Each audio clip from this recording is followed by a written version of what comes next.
يلا بينا نعمل رقاق طار الفلاحي على طريقة أهل المنصورة، وزي ما والدتي بتعمله ربنا يبارك في عمرها. حاجة كده خطيرة تجنن، وصفة سهلة جدا. هتلاقوا المقادير كلها عندكم في البيت، ينفع للغدا ينفع للعشاء سوري والفطار. حاجة خطيرة. هنح شايفين جميل ازاي، مورق ازاي، ما شاء الله.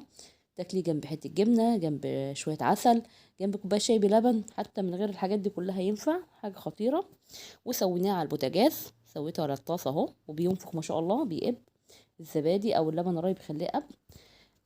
يلا بينا نبدأ. عندي هنا 300 جرام من السمنة، سواء نباتي او بلدي او خليط ما بين الاتنين. نزلت بكيلو دقيق وعجنت فيهم لحد ما ادوني دقيق مرمل كده. وعندي كوباية 200 جرام من اللبن الرايب، دفيتهم في الميكروويف وحطيت عليهم معلقتين من السكر ودوبتهم. ونزلت برشة ملح على الدقيق والسمنة، وبعد كده اللبن الرايب. واحتاج ربع كوباية من اللبن الرايب تاني حطيتها.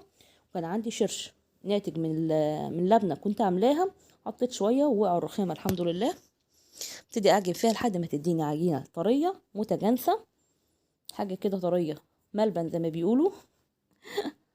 ابتدي بقى اكورها.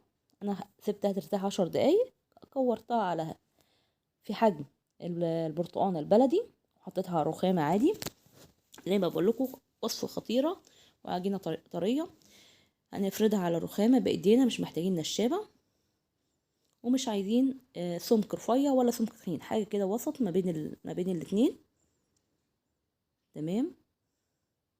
ابتدي بقى اسويها. انا كنت مسخنه الطاسه ومسخنه الخبازه، لو ما عندكيش خبازه هينفع على الطاسه عادي. حطيت على وش الخبازه من فوق كده يشمع، واروح قلبها على الوش التاني.